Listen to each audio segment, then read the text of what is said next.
सब कुछ मजेदार बने।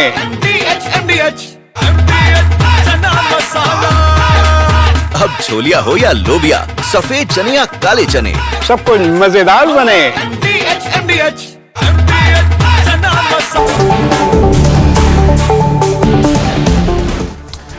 चलिए, सबसे पहले हम आपको दिखाने जा रहे हैं और बताने जा रहे हैं एक वो खास खबर जिस पर आपकी भी निगाह होगी। लेकिन सबसे पहले ये भारत की बात है, आप देख रहे हैं, और रिपब्लिक भारत के सभी दर्शकों को बहुत बहुत बधाई हो, क्योंकि चिनाब पुल पर पूरे विश्व का सबसे ऊंचा पुल बना है, रेल ब्रिज बना है। चलिए, मोदी का चिनाब चक्रव्यूह क्या कहता है ये हम आपको बताएंगे, लेकिन तस्वीरें देखनी ज्यादा जरूरी है। सबसे ऊंचे रेलवे पुल पर प्रधानमंत्री पहुंचते हैं और उसके बाद ये तिरंगा लहराते हुए प्रधानमंत्री मोदी अपने इरादे स्पष्ट कर देते हैं और यहीं से संदेश जाता है।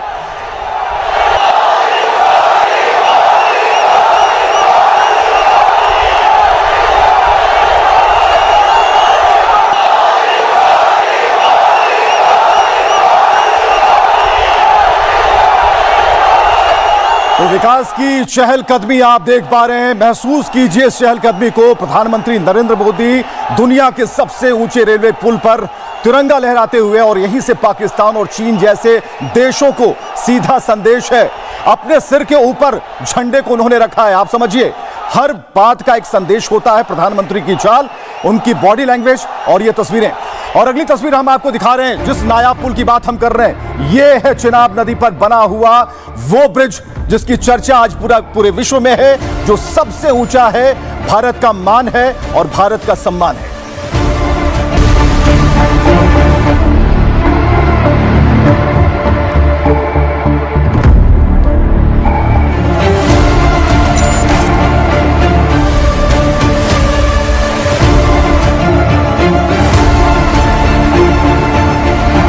तो ये जो पुल है, यहां पर ट्रेनों की रफ्तार जो है वो 200 के ऊपर होगी। आप समझिए कि कितनी ही शिद्दत के साथ इसे बनाया गया है, कितनी मजबूती से बनाया गया है, और नायाब इंजीनियरिंग की मिसाल ये पेश करता है। एक जो नदी है उसका रंग नीला है, ऊपर आसमान नीला है, लेकिन जब ये पुल, इसके ऊपर से गुजरने वाले जो लोग हैं वो गौरवान्वित महसूस कर रहे हैं, क्योंकि वो भारतीय हैं। और सबसे बड़ी बात कि कितना बड़ा ये चैलेंज था जिसे पूरी शिद्दत के साथ पूरा किया गया है। तो आपने देखा कि चिनाब पर बना ये सबसे ऊंचा पुल हमें गर्व से भर दे रहा है, आपको भी भर दे रहा है। लेकिन पाकिस्तान में भी चर्चा चल रही है। क्या कह रहे हैं लोग, जरा सुनिएगा। कश्मीरियों का, हम तो कहते हैं कश्मीर पाकिस्तान का। नहीं, कश्मीर पाकिस्तान का किधर से हो गया? इंडिया का कश्मीर है, इंडिया की फौज उधर है या पाकिस्तान की फौज उधर है? तो सब हालात है ना पाकिस्तान के, जो अपना रोटी नहीं पूरी हो रही तो कश्मीर लेने के किधर जाएंगे वो? जब आपको भी सच पता, हमें भी सच पता, फिर हम क्यों नारा लगाते हैं कि कश्मीर हमारा है? वह हम पागल। मोदी जी के लिए कि मोदी जी जो शख्स अपने लोगों के लिए जीता होगा वो इंसान बुरा नहीं हो सकता। पाकिस्तान को बचाना है तो उसके लिए नारा ये होना चाहिए कि मोदी को दोस्त बनाओ, फिर पाकिस्तान को बचाओ। आपके पास कुछ है नहीं, ना खाने को, ना पीने को, ना पेट्रोल है, ना बिजली है, ना पानी है, ना गैस है, कोई चीज अवेल आपके पास है नहीं। इंडिया के साथ आप मुकाबले ऐसे करते हो, और भाई वो 1 मिनट में आपको बता देगा वो क्या हो चुका हुआ है। लगता है हमारे बिल्कुल साथ जो है इंडिया का बॉर्डर लगता है, जम्मू एंड कश्मीर का। हिस्ट्री में रिकॉर्ड तोड़ा है उन्होंने, वहाँ पर दुनिया भर से लोग आ रहे हैं कश्मीर को देखने, उन्होंने इतना डेवलप कर दिया। पाकिस्तान में ऐसी कोई हुकूमत ही नहीं आई जो मुल्क के बारे में सोचे। ये एक दूसरे के पीछे लगी हुए हैं और मुल्क जो है तबाह बर्बाद हो गया है, अवाम भी तबाह हो गई है। अवाम में टैलेंट मौजूद है, सब कुछ है। वो जो हिंदू भी है, वो जो फिर भी वो उनकी हुकूमत में समझता हूँ यहाँ की हुकूमत से बेहतर। जो जम्मू कश्मीर है, हम अब 1 इंच भी नहीं ले सकते इंडिया से। अच्छा, खुद ही चाहता है कि हम किसी और के साथ मर्ज हो जाए ना। पाकिस्तान के हालात ही इस तरह। बलूचिस्तान हमसे अलग होना चाहता है। अच्छा, खैबर पख्तूनख्वा हमसे अलग होना चाहता है। हम अपनी हिफाजत नहीं कर पा रहे, हम कश्मीरियों के लिए क्या लड़ेंगे? कश्मीरी बंदा वो क्या है, उसने मुझे वीडियो भेजी, कहता भाई दिखाओ जरा आप अपने पाकिस्तानी अवाम को। ये देखें, अभी जरा चेक देखते जाएं। $14.5 बिलियन के वो रिजर्व देते हैं कश्मीर को। देखें, हम अपनी आवाम को ये नैरेटिव बेचते हैं कि जो कश्मीरी उन पर ना बहुत जुल्म हो रहा है, तो हमने उनको वहाँ सुपर हीरो जाके हमने उनको बचाना है। तो ये बहुत क्लियर अपने दिमाग में रखें, हमने उनकी ज़मीन लेके कोई उसका अचार नहीं डालना। हमारे पास जो है हमसे वो नहीं संभाली जाए। तो बात ही नहीं कर, क्योंकि वो लोग अब हमें अपना दुश्मन भी नहीं मानते। इंडिया अपना दुश्मन चाइना को मानते हैं। हम पाकिस्तान वैसी बकारियों की तरह, कभी उधर शहबाज शरीफ की तरह मांगने वालों में हम 10वें नंबर पर है। टॉप 10 में आ रहे हैं। अब हमें इंशाल्लाह और भी तरक्की करनी है। टॉप 3 टॉप 2 को तो हिट करना ही है हमने। तो देश के अंदर जो भी लोग सबूत मांगते हैं वो सबूत के तौर पर इस वीडियो को बार बार चला सकते हैं, उन्हें पूरी आजादी है। लेकिन प्रधानमंत्री मोदी जब जम्मू में थे, ये कटरा की तस्वीरें हम आपको दिखा रहे हैं और कटरा में मोदी का रोड शो हुआ। अपार संख्या में लोग यहां पर जुटे थे, हाथों में तिरंगा था और प्रधानमंत्री का अभिवादन कर रहे थे, उनका स्वागत कर रहे थे।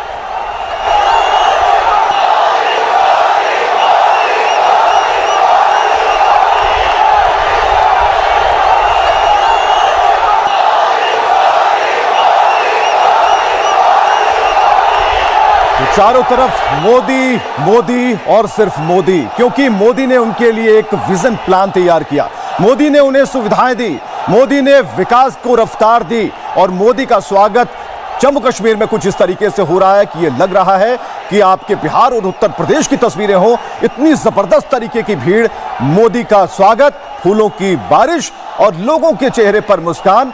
ये मुस्कान बताती है कि हम विकास की तरफ बढ़ चुके हैं।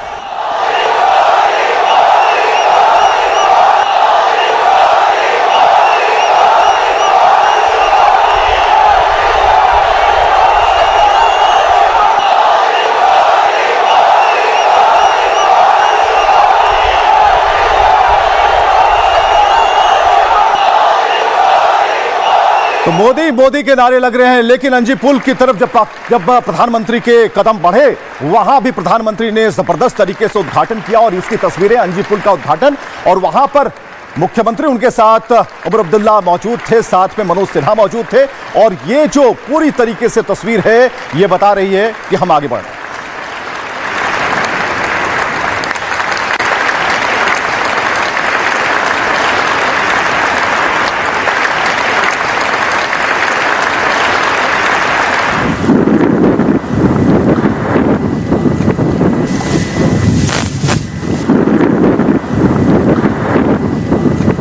प्रधानमंत्री को आप देख पा रहे हैं, क्योंकि पहले देश के पहले केबल स्टेट रेल ब्रिज अंजी पुल को निहारते हुए प्रधानमंत्री मोदी, और जब उन फीता खोल रहे थे, आप देख पाइए, इसे महसूस कीजिए जरा इन तस्वीरों को, जब वो उद्घाटन वाले पोस्टर को जब ऑन कर रहे थे, जब शिलापट को खोल रहे थे, जब चाल चल रहे थे, जब अपने कदमों को आगे बढ़ा रहे थे, ये तब की तस्वीरें हैं। और अंजी पुल को कैसे निहार रहे हैं प्रधानमंत्री, उसकी तस्वीरें। लेकिन कुछ और तस्वीरें हैं, कुछ और मैं आपको तस्वीरें दिखा रहा हूं। वंदे भारत ट्रेन को हरी झंडी प्रधानमंत्री ने खुद दिखाई है, यानी कि एक साथ कई कार्यक्रमों का आयोजन वहां पर हुआ और वंदे भारत ट्रेन को प्रधानमंत्री ने हरी झंडी दिखाई।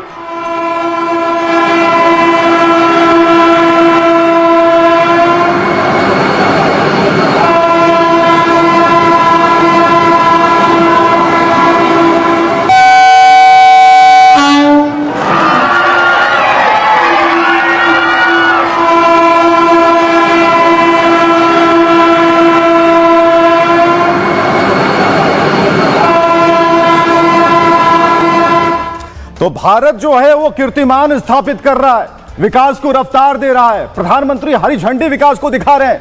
लेकिन जो पाकिस्तान है वो जाकर भीख मांग रहा है।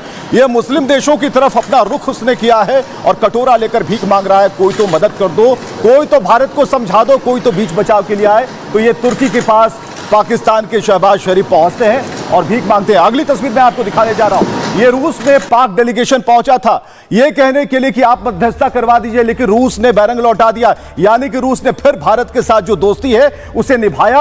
और ये मीटिंग हो रही थी, लेकिन पाक का डेलीगेशन मिला तो जरूर, दिल मिले, हाथ मिला, लेकिन दिल नहीं मिला, जिसकी तस्वीरें आप देख पा रहे हैं। अगली तस्वीर मैं आपको दिखाने जा रहा हूं, यहां पर न्यूयॉर्क में मुनीर का कैसे विरोध हुआ। टाइम स्क्वायर की तस्वीरें आपने कई बार देखी, एक बार और देखिए।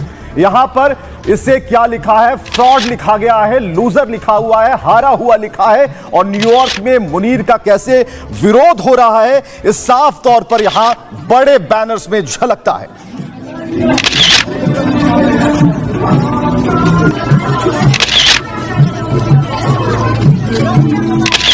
चलिए अगली तस्वीर मैं आपको दिखाने जा रहा हूं, हुक्का पानी बंद कर दिया गया है। पीओके की सरकार ने कहा है कि आतंकियों को किसी भी तरह से हम मदद नहीं पहुंचाएंगे, लेकिन यह दिखावा मात्र है। और ये आतंकियों की जो चेहरे हैं वो ये दिखाने की कोशिश कर रहे हैं कि हमारे पास बिल्कुल हमें कनेक्शन हमारा काट दिया, लेकिन ऐसी बात नहीं है। कुछ और तस्वीरें मैं आपको दिखाता हूं और इन तस्वीरों में देखेंगे कि एक तरफ वहां आतंकियों को मदद पहुंचाई जा रही है। और यहां वंदे भारत में लोगों से प्रधानमंत्री बात करते हुए और बच्चों से बात किया, उन्हें आशीर्वाद दिया। और देखिए प्रधानमंत्री को, जो हमसे टकराएगा वो चूर चूर हो जाएगा, इस मिट्टी को छूने वाला मिट्टी में मिल जाएगा। मैं घर घर में इंकलाब की आग लगाने आया हूँ, हे भारत के राम जगो मैं तुम्हें जगाने आया हूँ। वाह।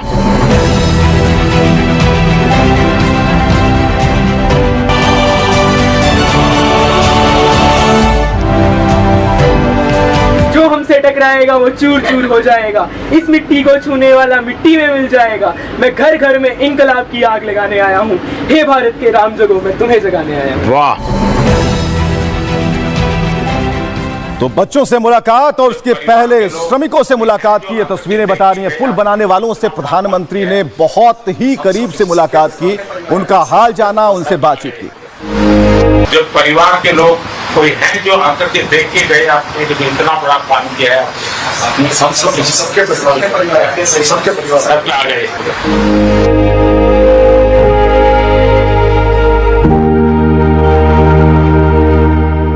जो परिवार के लोग कोई हैं जो आकर के देख के गए, आपने जो इतना बड़ा काम किया है, सबके परिवार आ गए।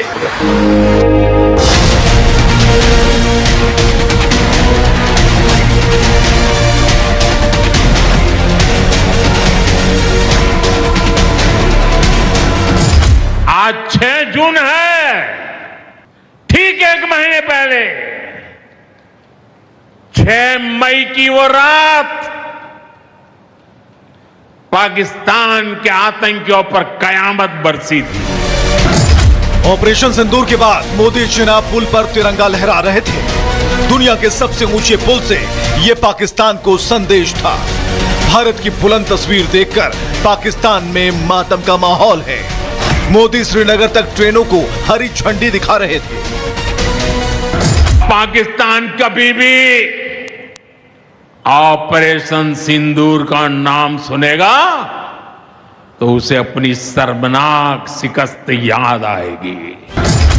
भारत के हमलों के बाद पाकिस्तानी पीएम शहबाज मुस्लिम देशों के दौरे पर थे। पाकिस्तान में विकास की बात छोड़िए, भारत के खिलाफ माहौल बनाने की तैयारी हो रही थी। लेकिन दुनिया भर में पाकिस्तान की बेइज्जती हुई। दुनिया के देश भारत के साथ खड़े हैं। भारत जहां हर दिन विकास की नई इबारत लिख रहा है, वहीं पाकिस्तान के पीएम और फील्ड मार्शल अपनी कुर्सी बचाने में जुटे हैं।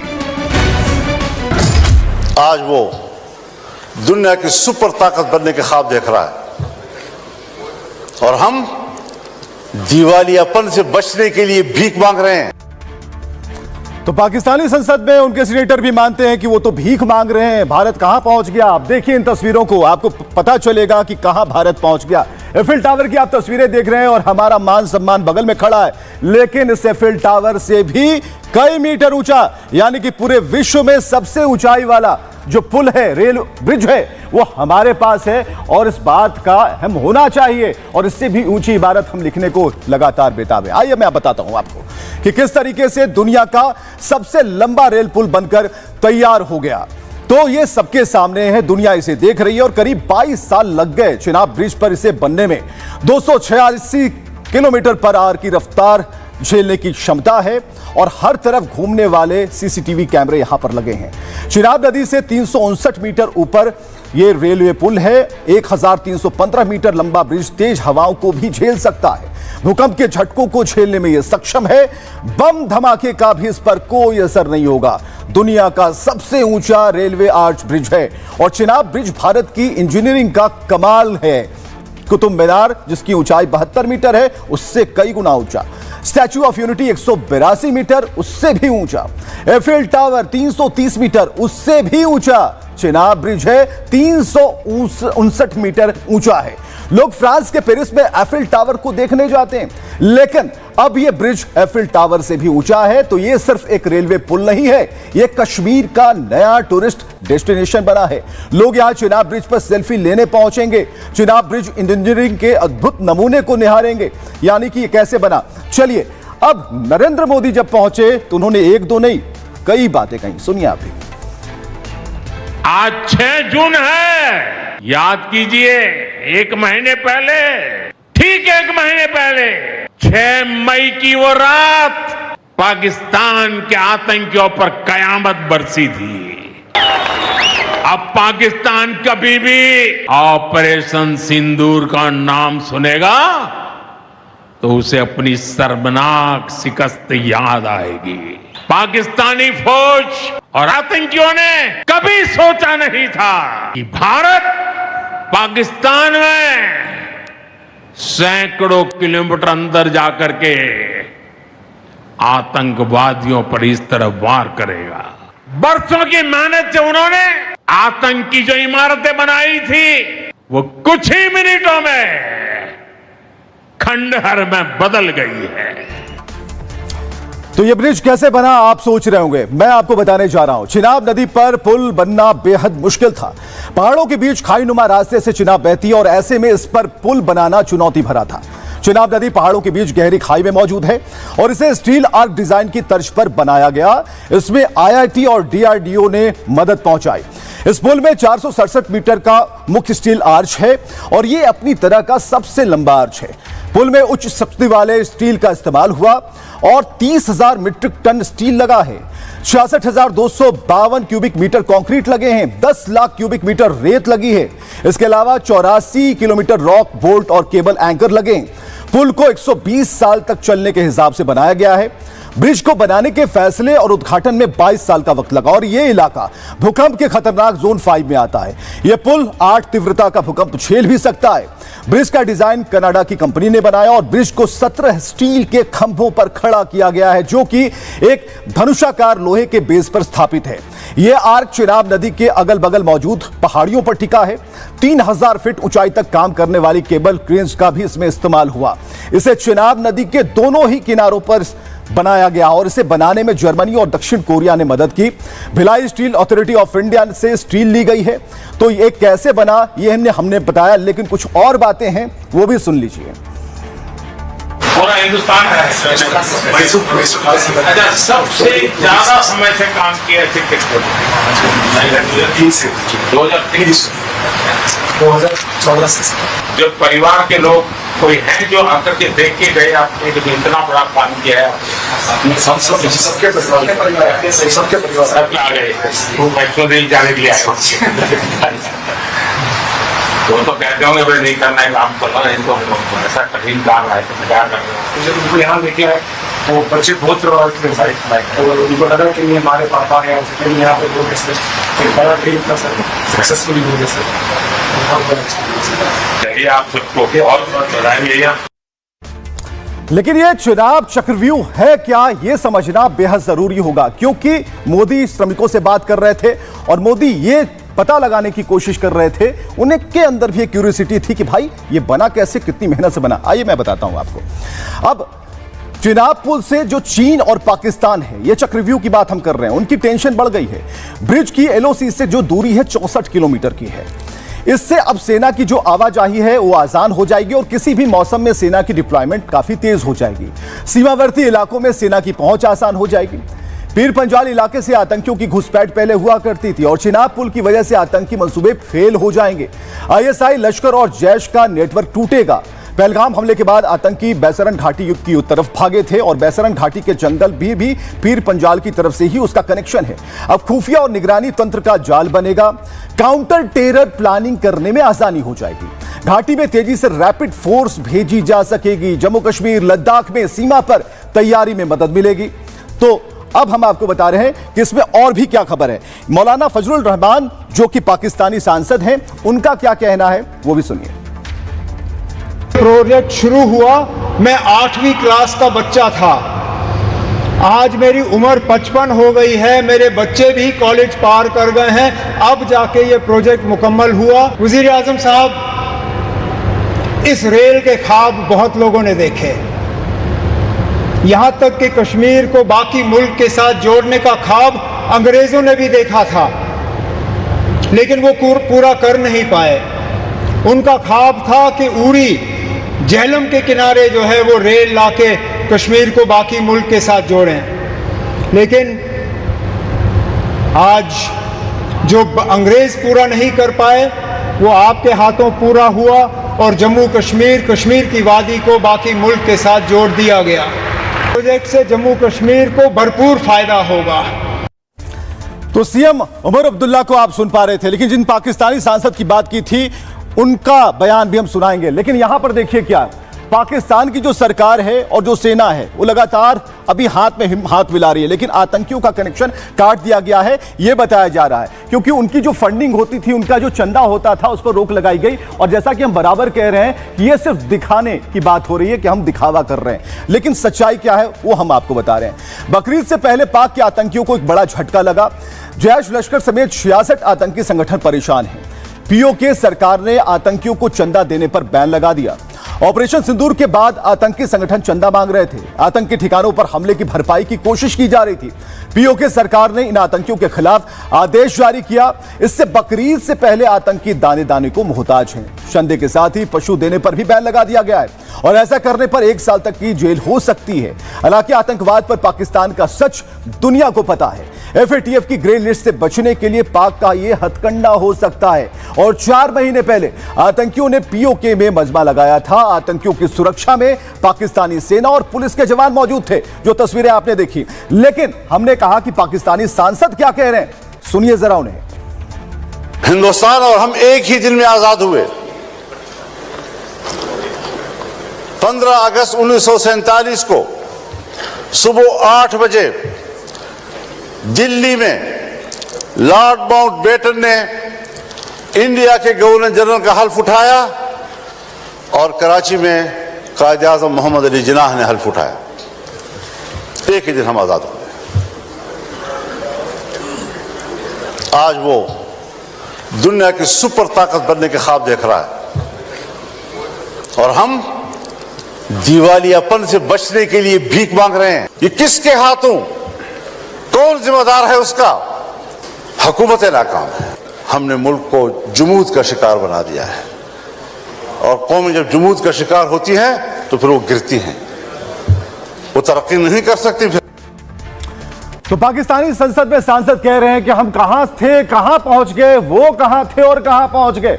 लेकिन कुछ और तस्वीरें मैं आपको दिखाने जा रहा हूं। ये तस्वीर आप देखिए, ये श्रीनगर से कटरा तक की जो ट्रेन है, रफ्तार भरती हुई ट्रेन नजर आती है। जरा देखिए, हवा से बात करती हुई 200 से ज्यादा की स्पीड और जबरदस्त रफ्तार के बीच ये यात्रा कितने अच्छे माहौल में है। दूर तक संदेश, दूर तक आवाज, और ये तस्वीरें बहुत कुछ कहती हैं।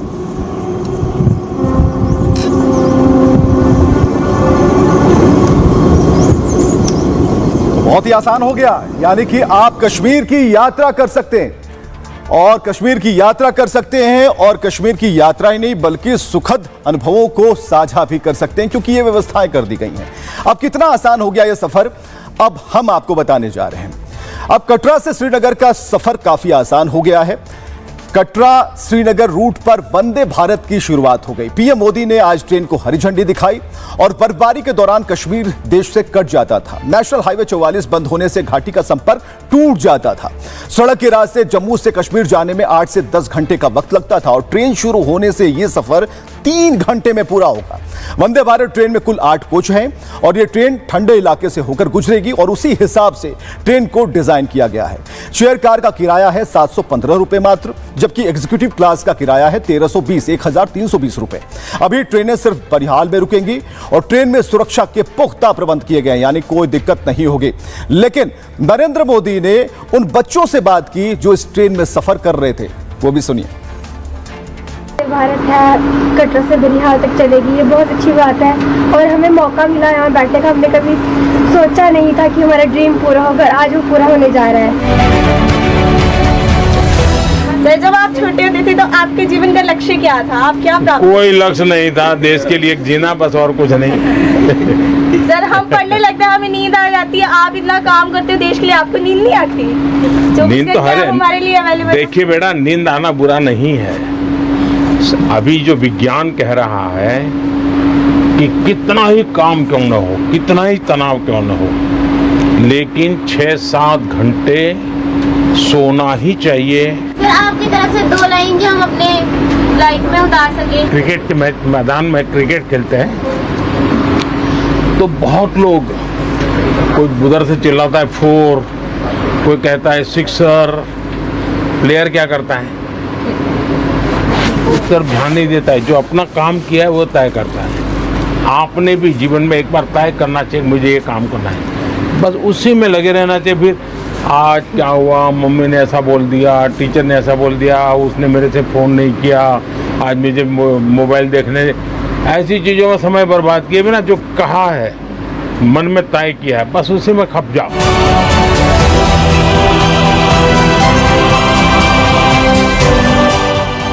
तो विजयी बनने के बहुत सारे उदाहरण प्रधानमंत्री मोदी के पास हैं। उन बच्चों का भी सौभाग्य है कि प्रधानमंत्री ने उन उदाहरणों में से एक उदाहरण उन्हें दिया। लेकिन इस तस्वीर को जरा देखिए, पाकिस्तान परेशान है क्योंकि एक बार फिर रूस ने भारत के साथ अपनी दोस्ती निभा दी। पाकिस्तान की तरफ से जो डेलीगेशन गया था रूस मनाने के लिए, वो बैरंग वापस लौट गया। आइए मैं बताता हूं उसके बारे में। ऑपरेशन सिंदूर के बाद पाक को रूस से काफी उम्मीद थी। मोदी पुतिन की यारी के बीच पाक ने यह रिस्क लिया था। शहबाज ने अपने दूतों को मॉस्को रवाना कर दिया, लेकिन पाकिस्तान की उम्मीदों को करारा झटका लगा।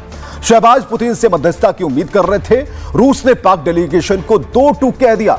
भारत के साथ बातचीत की पहल वो खुद करें, रूस का मध्यस्थता करने का कोई इरादा नहीं है। रूसी विदेश मंत्री लावरोव ने पाक डेलीगेशन से कहा, पाकिस्तान भारत से सीधे बातचीत करे। अब दीपक वोहरा जो है पूर्व राजनयिक, इन मामलों को बहुत ही करीब से देखते हैं। वो क्या कह रहे हैं, उनका रिएक्शन क्या है, देखिए आप। पाकिस्तान का डेलीगेशन भागा गया रूस, लेकिन रूस ने साफ कह दिया कि आप सीधी बातचीत करिए भारत के साथ, मैं बीच में नहीं। भारत ने जो ट्रिपल लॉक, जो हम कहते 3 ताले लगाए थे, वो अपना काम कर रहे हैं। पहला होता है रेप्यूटेशनल डिप्लोमेटिक, दुनिया भर में अब जो हमने डेलीगेशन भेजी हैं वो समझ गए हैं कि हमने जो हमला किया था वो पाकिस्तान पर नहीं था, वो आतंक पर था। दूसरा होता है इकोनॉमिक लॉक, आप जो जानते हैं कि आर्थिक स्थिति पाकिस्तान की इतनी खराब है कि अब वो कटोरा लेके दर दर घूमते हैं। और तीसरा होता है मिलिट्री लॉक, जो आपने ऑपरेशन सिंदूर में देखा। शुरू में तो जब भी बातचीत होती थी कहता जी बस कश्मीर का मुद्दा सॉल्व हो जाए तो फिर चंद्रमा पर या मंगल ग्रह पर तूफान नहीं आएंगे, लेकिन अब कहता है मैं कश्मीर भी बात करूंगा, आतंक भी बात करूंगा, ट्रेड भी बात करूंगा, डिप्लोमेटिक रिलेशनशिप भी बात करूंगा। अब मैं देखता हूं कि उनका जो स्वभाव है, उनका जो बर्ताव है, वो अब कुछ बदल रहा है। चलिए अब आगे बढ़ते हैं, दूसरी खबर की तरफ बढ़ते हैं। कल बकरीद है और बकरीद को लेकर पूरे देश में उत्साह है, खासकर मुस्लिम समाज के लोग बहुत ही खुश हैं। लेकिन तकरार की बात आ रही है, क्योंकि बकरीद का त्योहार है, सियासी तकरार है। कुछ तस्वीरों के साथ जरा इसे हम बताते हैं, क्योंकि बकरीद होगी, नमाज अदा की जाएगी और खासकर उन लोगों में खुशी है जो कि इस पल का इंतजार करते हैं। लेकिन अगली तस्वीर मैं आपको दिखाने जा रहा हूं। इसके बाद बाजार बकरों का सज गया है, बकरों का बाजार सजा हुआ, एक से बढ़कर एक बकरे लाए गए हैं, उनके नाम भी अलग अलग रखे गए हैं। और खासकर इन बकरों को जब आप देखेंगे, इनकी कीमतें भी काफी ऊंची हैं, यानी कि जिनके जेब में पैसे हैं उनके ये बकरे हो जाएंगे। अगली तस्वीर मैं आपको दिखा रहा हूं, ये मुंबई की तस्वीर मैं आपको दिखा रहा हूं। अबू आजमी सपा नेता ये पहुंचे थे बकरों के बाजार में, ये देखने के लिए कि क्या चल रहा है, और ये तफ्तीश करने पहुंचे थे। और ये तस्वीरें मैं आपको दिखा रहा हूं, यहां पर नजर आ रहे हैं अबू आजमी बकरीद को लेकर मुंबई बकरा मंडी में ये पहुंच गए और निरीक्षण करने लगे।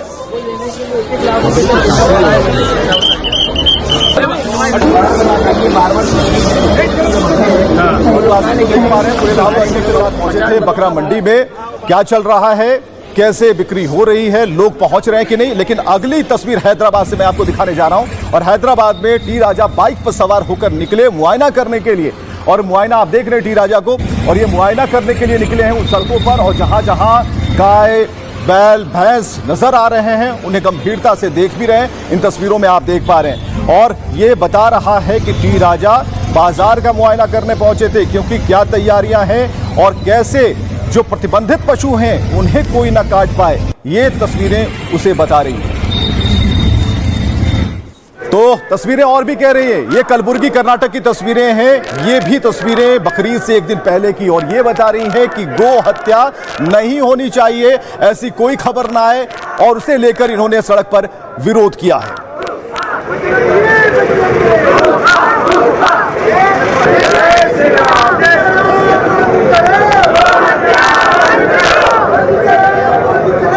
आपने देखा कलबुर्गी से तस्वीरें, लेकिन यूपी से दिल्ली और झारखंड की जो तस्वीरें हैं वो भी हम आपको बता रहे हैं। सड़कों पर फ्लैग मार्च किया जा रहा है, यानी बकरीद को लेकर कहीं कोई स्थिति तनावजनक ना हो उसे रोकने के तमाम प्रयास। और ये तस्वीरें हैं कि यहां पर फ्लैग मार्च हो रहा है और अयोध्या से ये तस्वीरें आप देख पा रहे हैं।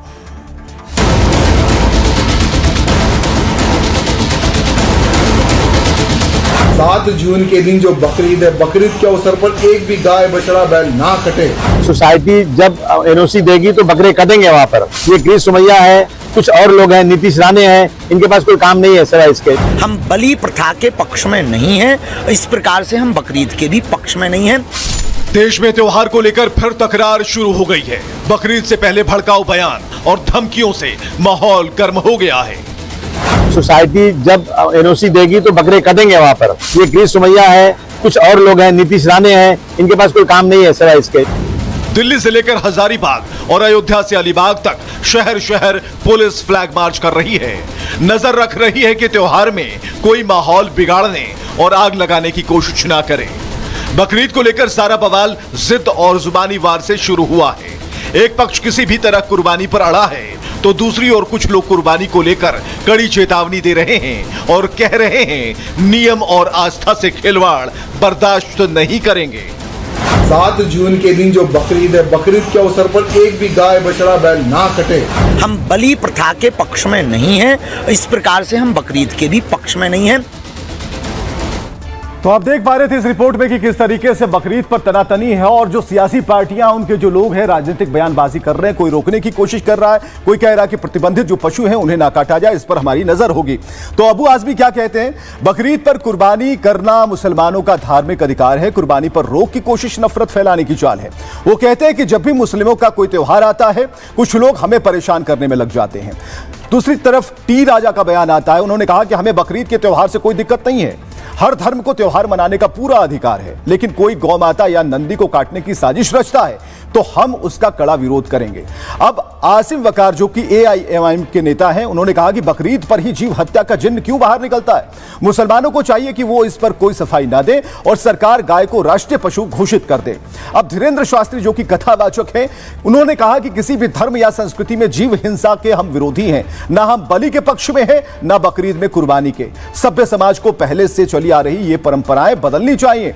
अब मौलाना फिरंगी महली मुस्लिम धर्मगुरु हैं, कहते हैं कि बकरीद पर मुस्लिम कुर्बानी जरूर करें लेकिन पब्लिक प्लेस पर कुर्बानी ना की जाए और इसका वीडियो भी सोशल मीडिया पर ना डाला जाए। वीरेंद्र सिंह जो कि सपा के सांसद हैं, उन्होंने कहा कि जब मुस्लिमों का त्योहार आता है इन्हें आशंका नजर आती है, कोई एडवाइजरी जारी कर रहा है, कोई बयान दे रहा है और मुसलमान समझदार है, उन्हें पता है कहां और किसकी कुर्बानी देनी है। इमरान मसूद जो कि सांसद कांग्रेस के हैं, उन्होंने कहा कि हमें त्योहार मोहब्बत और भाईचारे के साथ मनाना चाहिए, बकरीद में खुले में कुर्बानी ना हो, दूसरों का ख्याल रखें। इधर मुख्तार अब्बास नकवी बीजेपी नेता कहते हैं कि गौ हत्या इस्लाम और इंसानियत के खिलाफ है, बकरीद के नाम पर जो ऐसा करते हैं उनके खिलाफ कड़ी कार्रवाई करनी चाहिए। तो अब जो लोग हैं इनकी जुबानी से सुनिए, इनके बयान को हमने पढ़ दिया है लेकिन आप अपने कानों से सुनिए।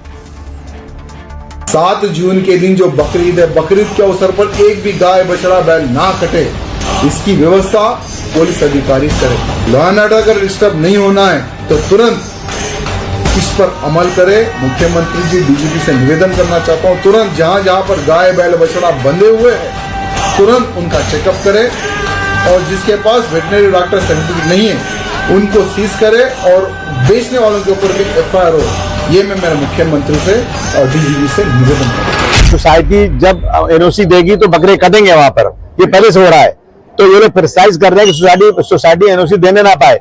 ये क्रिस सुमैया है, कुछ और लोग हैं, नीतीश राणे हैं, इनके पास कोई काम नहीं है सर इसके। बेचारे जो है ना सिर्फ 24 घंटे इसी काम में लगे रहते हैं कि हिंदू मुस्लिम करते रहो। हमने समझा कुछ लोग माहौल खराब कर रहे हैं, जरा उनको रोकिए आप। और जिस तरह से पहले आपने कुर्बानी करवाई है उससे होना चाहिए। सोसाइटीज के अंदर अगर एनओसी है तो म्युनिसिपैलिटी को उनको परमिशन देना ही चाहिए। जीव हिंसा किसी भी संप्रदाय में, किसी भी कल्चर में, किसी भी संस्कृति में, किसी भी मजहब में है, निश्चित रूप से वो निंदनीय है, वो किसी भी प्रकार से हो।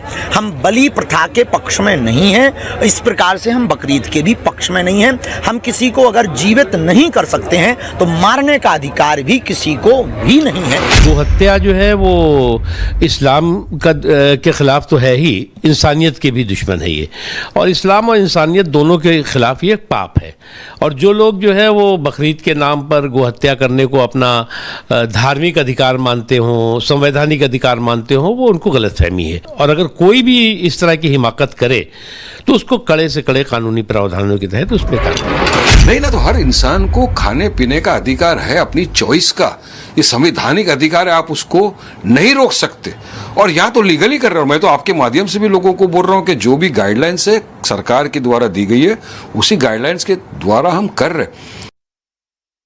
तो बकरीद को लेकर उत्तर प्रदेश हो या दिल्ली की मुख्यमंत्री रेखा गुप्ता, सभी ने गाइडलाइंस जारी कर दिए। प्रतिबंधित जानवर नहीं काटे जाएंगे, उनकी बलि नहीं होगी, उनकी कुर्बानी नहीं दी जाएगी, और जो स्लॉटर हाउस चिन्हित किए गए हैं वहीं पर कुर्बानी दी जाएगी। मैं आपको दिखा रहा हूं अगली तस्वीर, और अगली तस्वीर देखेंगे नू हरियाणा की तस्वीर है, जहां पर शांति समिति की बैठक हुई। यानी कि जब कल कुर्बानी दी जाएगी उस समय कैसे माहौल शांत रहे, उसके लिए शांति समिति की यहां पर बैठक की गई।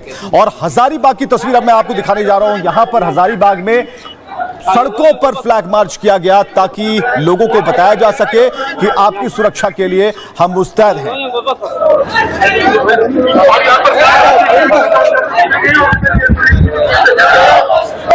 देखिए मॉक ड्रिल में जो घायल हुए हैं उनको गोली लग गई है, गोली लगी है। तो आपने देखा, लेकिन गोरखपुर की तस्वीरें, उत्तर प्रदेश में क्या चल रहा है। उत्तर प्रदेश की सड़कों पर बकरीद से पहले मॉक ड्रिल किया गया है, फ्लैग मार्च किया गया है, ड्रोन उड़ाए गए हैं, यानी कि यह बताने की कोशिश की गई है कि हम आपकी सुरक्षा में तैनात हैं। ये गोरखपुर की आप तस्वीरें देख रहे हैं।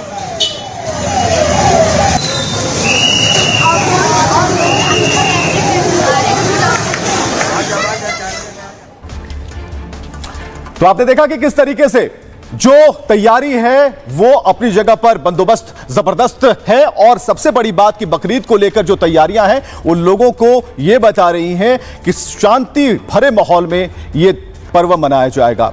तो गाइडलाइंस क्या है, एक एक कर आप समझिए। उत्तर प्रदेश की जो गाइडलाइंस है कि बकरीद के लिए इंतजाम कड़े कर दिए गए हैं।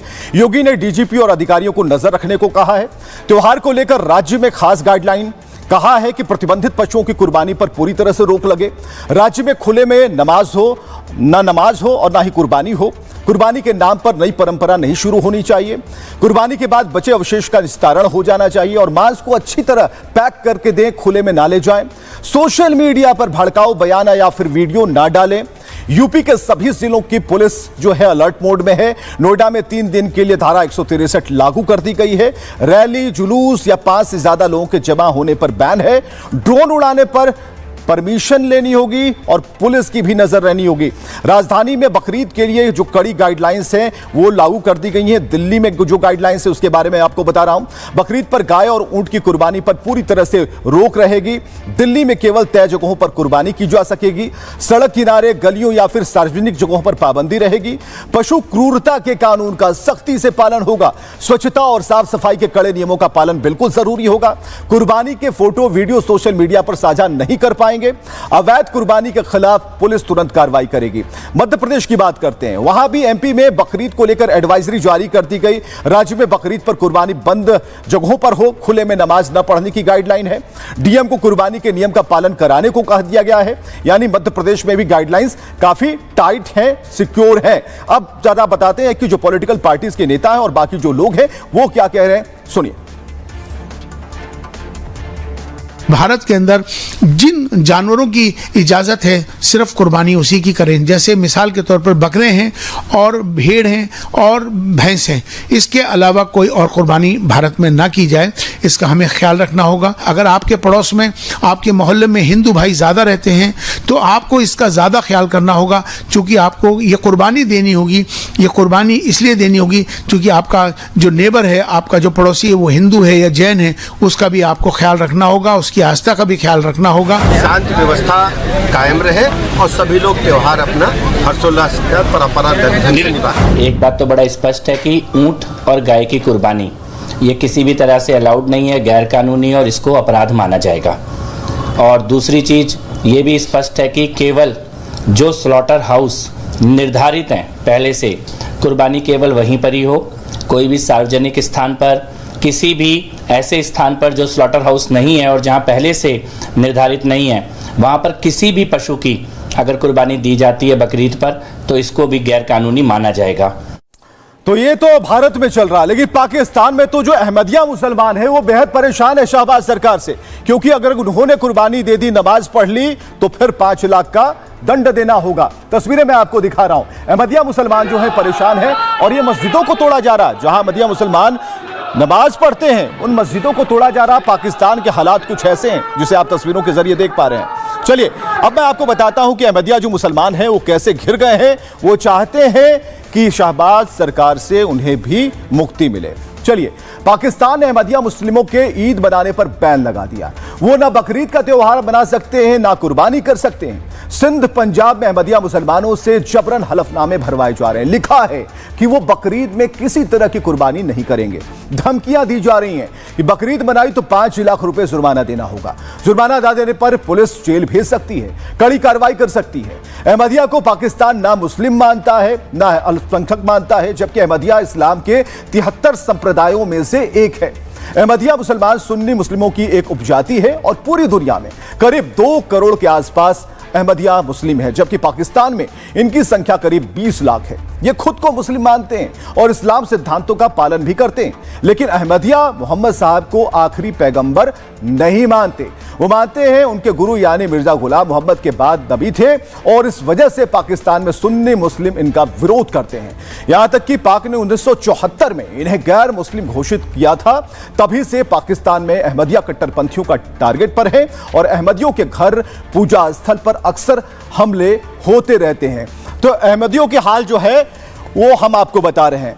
तो अब हम आपको बता रहे हैं कि किस तरीके से ये पूरा अहमदिया मुसलमानों के प्रति पाकिस्तान में कट्टरता दिखाई जा रही है। चलिए अब अगली खबर की तरफ हम आपको लिए चलते हैं और आपको बताते हैं कि जो पूरे विश्व में क्या हो रहा है। विश्व में ये हो रहा है कि ट्रंप और एलन मस्क के बीच अब आर पार की स्थिति है।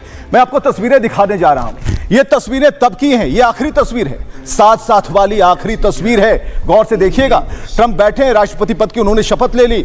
एलन मस्क खड़े हैं और साथ चल रहे हैं हाथ से हाथ मिलाकर, लेकिन ये दोस्ती ज्यादा दिन तक टिक नहीं पाई। अगली तस्वीर मैं आपको दिखाने जा रहा हूं और अगली तस्वीर ट्रंप को इस कार में आप देख पा रहे हैं, लेकिन ट्रंप बैठे हैं ड्राइविंग सीट पर और एलन मस्क उस तरफ, यानी कि वो को ड्राइवर सीट पर बैठते हैं। और उस वक्त भी ऐसा लगा कि जो दोस्ती है बहुत मजबूत है और इन्होंने कसम खाई है कि ये दोस्ती हम नहीं तोड़ेंगे।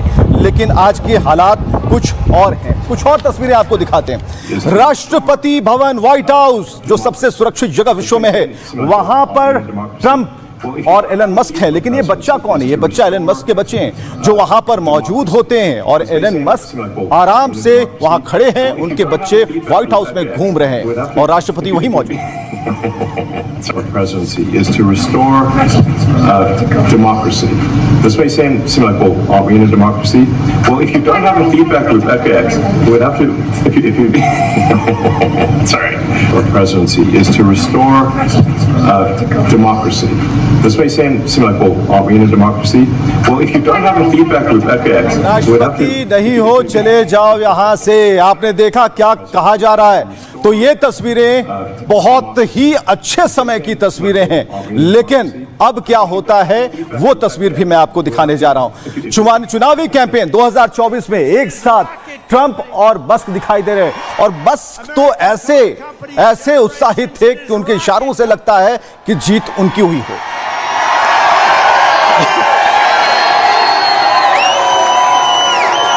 Fist pumping after getting shot. Fight.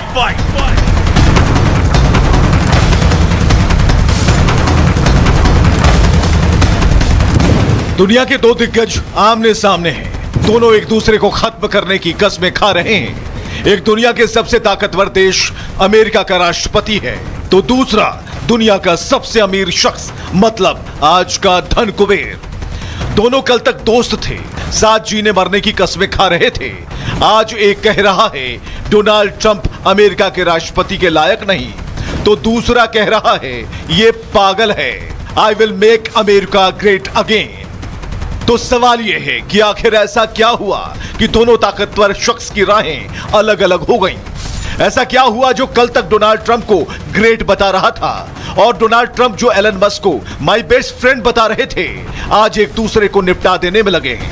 ये दोस्ती इस लेवल पर क्यों पहुंच गई कि दोनों एक दूसरे की निजी जिंदगी में कूद पड़े हैं? क्योंकि बात तो अब लव, सेक्स और धोखा तक पहुंच गई है।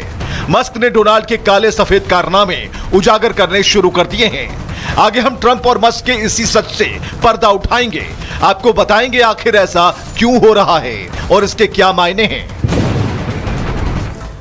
तो आखिर दरार क्यों आ गई? एलन मस्क क्यों अलग हो गए? ट्रंप ने ऐसे बयान क्यों दिए? इतनी शीशा लेदर क्यों हो रही है? ये सारी बातें अब मैं आपको बताने जा रहा हूं। वैसे तो दोनों में विवाद पहले से था, दोनों एक दूसरे पर हमले कर रहे थे, लेकिन अब तक सब कुछ ढका था, छुपा था।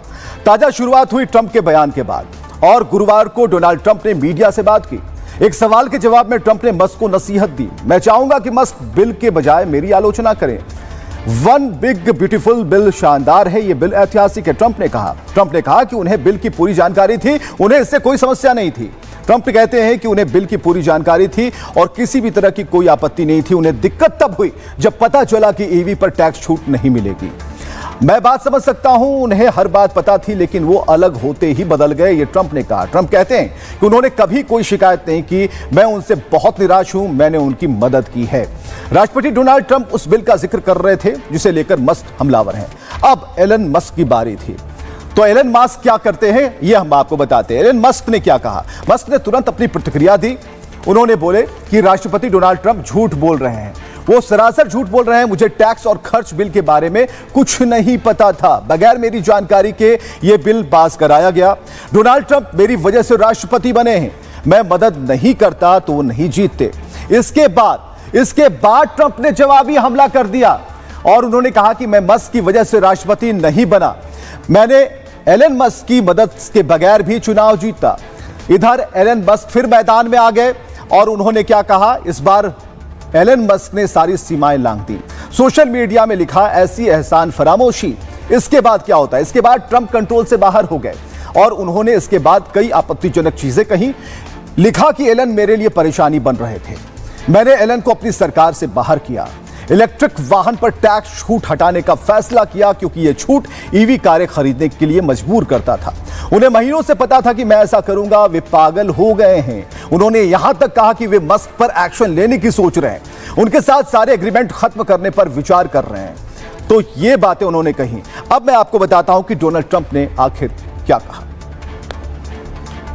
तो डोनाल्ड ट्रंप, मुझे हमेशा से एलन मस्क पसंद रहे हैं, उन्होंने मेरे बारे में कुछ भी बुरा नहीं कहा है। मैं चाहूंगा कि ये बिल की बजाय मेरी आलोचना करें, क्योंकि बिल शानदार है। यह हमारे देश के इतिहास में सबसे बड़ी कटौती है। एलन को इस बिल की पूरी जानकारी थी, शायद यहाँ बैठे किसी भी इंसान से ज्यादा। उन्हें इससे कोई समस्या नहीं थी। उन्हें अचानक दिक्कत तब हुई जब पता चला कि हमें इलेक्ट्रिक व्हीकल के टैक्स छूट में कटौती करनी होगी, क्योंकि इसमें अरबों डॉलर का खर्चा है। लेकिन इससे पहले क्या होता है? इससे पहले जब आप एलन मस्क के उस एक्स हैंडल पर जाते हैं तो आपको यह लिखा मिलता है, it is time to create a new political party in America that actually represents the 80% in the middle. कहने का मतलब आम जनता से एलन मस्क राय ले रहे हैं कि क्या करना चाहिए, एक नई सरकार की तरफ सोचना चाहिए। अगली तस्वीर मैं आपको दिखा रहा हूं, यह तस्वीर तब की है और इसी तस्वीर को लेकर के अब एलन मस्क सामने हैं, गंभीर हैं। ये तस्वीरें महिलाओं से घिरे हुए ट्रंप दिख रहे हैं और मस्क ने एप्स्टीन फाइल का जिक्र कर ट्रंप की परेशानी बढ़ा दी है और जेफरी एप्स्टीन के साथ ये तस्वीर जो है ये दांव खेला गया है एलन मस्क की तरफ से। यानी कि एलन मस्क बता रहे हैं कि वो कुछ पुराने पन्ने हैं, कुछ इतिहास है, कुछ चीजें ऐसी हैं जो खुली हवा में अब घूमने लगी हैं। चलिए हम आपको बताते हैं कि किस तरीके से एलन मस्क और ट्रंप की जो दोस्ती थी वो अब दुश्मनी में बदलती जा रही है और कोशिश ये की जा रही है कि कैसे भी इसे शांत किया जाए, लेकिन इतना आसान नहीं है। आइए मैं आपको बताता हूं क्या हो रहा है। ट्रंप की धमकी के बाद मस्क जो है आग बबूला हो गए। एलन मस्क ने उनके निजी पन्ने खोलने शुरू कर दिए। सोशल मीडिया में लिखा, अब बड़ा खुलासा करने का टाइम आ गया। राष्ट्रपति डोनाल्ड ट्रंप का नाम एप्स्टीन फाइलों में है और यही वजह है कि इन्हें सार्वजनिक नहीं किया गया। डोनाल्ड ट्रंप आपका दिन शुभ हो। उन्होंने आगे लिखा, इससे भविष्य के लिए नोट कर लें, आपकी सच्चाई दुनिया के सामने जरूर आएगी। एप्स्टीन के साथ ट्रंप का एक वीडियो भी रिपोस्ट किया है, यह बताने की कोशिश की कि उनके तार सेक्स स्कैंडल से जुड़े हैं। जेफरी एप्स्टीन अमेरिका का एक अरबपति था। एक इंफॉर्मेशन हम आपको बता रहे हैं, अकूत दौलत के दम पर अमीरों के साथ उसने रिश्ते बनाए। एप्स्टीन के साथ राष्ट्रपति डोनाल्ड के भी काफी करीबी रिश्ते थे। एप्स्टीन पर नाबालिग लड़कियों के शोषण के आरोप लगे। एप्स्टीन पर नाबालिग लड़कियों की तस्करी का आरोप लगा। इस केस में दुनिया भर के कई हाई प्रोफाइल लोगों के नाम आए। इस मामले का सच तब सामने आया जब एक महिला ग्रिफे ने खुलासा किया। वर्जीनिया ग्रिफे के खुलासे के बाद जेफरी एप्स्टीन को गुनाहगार पाया गया। वेश्यावृत्ति और नाबालिग को लालच देने के लिए दोषी ठहराया गया, लेकिन सियासी रसूख की वजह से उससे बहुत कम सजा मिली। लेकिन बाद में जेफरी एप्स्टीन को फिर से गिरफ्तार किया। एप्स्टीन ने 2019 में जेल में फांसी लगाकर जान दे दी। जिस वक्त उसकी मौत हुई, ट्रंप अमेरिका के राष्ट्रपति थे और इस साल 25 अप्रैल को वर्जीनिया ग्रिफे की भी मौत हो गई और रिपोर्ट्स में बताया गया कि वर्जीनिया ग्रिफे ने आत्महत्या की है। ग्रिफे ने बताया था कि उसे कई बड़ी हस्तियों के पास भेजा गया था। 1999 से 2002 के बीच वो कई बड़ी हस्तियों के पास गई। उन्होंने यह भी दावा किया था कि वे एप्स्टीन के जरिए ट्रंप से कई बार मिली हैं। तो ये बात है। अब देखिए, हम आपको बता रहे हैं कि किस तरीके से ये बातें फैलती चली गई और पूरी दुनिया में ढिंढोरा पीटा जाने लगा कि ये क्या कर दिया ट्रंप ने। चलिए अब आगे बढ़ते हैं, अगली खबर की तरफ बढ़ते हैं और अगली खबर है कि मासूम से दरिंदगी और 24 घंटे में इंसाफ हो गया। उत्तर प्रदेश की बात कर रहे हैं। कुछ तस्वीरों को हम आपको बताते हैं। लखनऊ से तस्वीरें, जहां पर बच्ची से दरिंदगी की गई, लेकिन आरोपी 24 घंटे के अंदर ढेर कर दिया गया, मार गिराया गया। और अगली तस्वीर हम आपको दिखा रहे हैं, सीसीटीवी में वो आरोपी दिखा था। आप तस्वीरों में देखेंगे, यहां से वो आरोपी आता हुआ दिखता है। वो बच्ची को हाथ में ली हुई जो 2.5 महीने की थी और 2.5 साल की बच्ची थी, और उसे लेकर ये मेट्रो स्टेशन की जो सीढ़ियां उसके नीचे जाता है, उसके साथ गलत काम करता है। और उसके बाद अगली तस्वीर में आपको दिखा रहा हूं, दीपक वर्मा, जिसके मुठभेड़ में उसे ढेर कर दिया गया। और उसके बाद जो यूपी में, उत्तर प्रदेश में अपराधी हो चाहे आरोपी हो, पुलिस के ऊपर गोली चलाने वाले हो, सभी मारकर ढेर किए जा रहे हैं। लखनऊ में 1 लाख के इनामी बदमाश का एनकाउंटर हो गया। 2.5 साल की बच्ची से रेप करने वाले आरोपी को मार गिराया गया। आरोपी दीपक वर्मा को पुलिस ने आज तड़के घेरा। पुलिस को देखते ही आरोपी ने फायरिंग शुरू कर दी। जवाबी फायरिंग में दीपक के सीने में 2 गोलियां लगी। घायल आरोपी को पुलिस ने अस्पताल में भर्ती कराया, जहां इलाज के दौरान उसकी मौत हो गई। दीपक वर्मा पर 2.5 साल की बच्ची से दरिंदगी का आरोप था। 5 जून की रात को आरोपी बच्ची को उठा ले गया। बच्ची अपने माता पिता के साथ मेट्रो स्टेशन के नीचे सो रही थी। आरोपी ने मेट्रो स्टेशन की लिफ्ट के पास बच्ची से रेप किया। बच्ची के बेहोश होने पर उसे वहीं छोड़कर भाग गया। घटना का सीसीटीवी भी सामने आ गया, जिसमें आरोपी बच्चे को उठाते हुए भागता हुआ दिखाई देता है। 2.5 साल की बच्ची का केजीएमयू में इलाज हुआ। उसकी हालत गंभीर बताई जा रही है। वारदात के बाद पुलिस ने आरोपी पर 1 लाख रुपए का इनाम रख दिया और 24 घंटे के अंदर आरोपी को मार गिराया। आरोपी दीपक ऐशबाग का रहने वाला था। ट्रेनों में अवैध तरीके से पानी बेचने का काम करता था। पुलिस ने आरोपी की पहचान उसके स्कूटी के नंबर से की और उसका पीछा किया। तो आज ये भारत की बात में बस इतना ही। आप जहां रहें खुश रहें, अपनों के साथ रहें और हां, देखते रहें रिपब्लिक भारत। जय हिंद।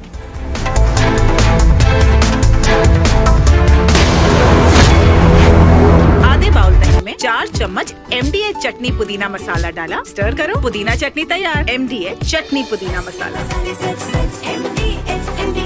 आधे बाउल दही में 4 चम्मच MDH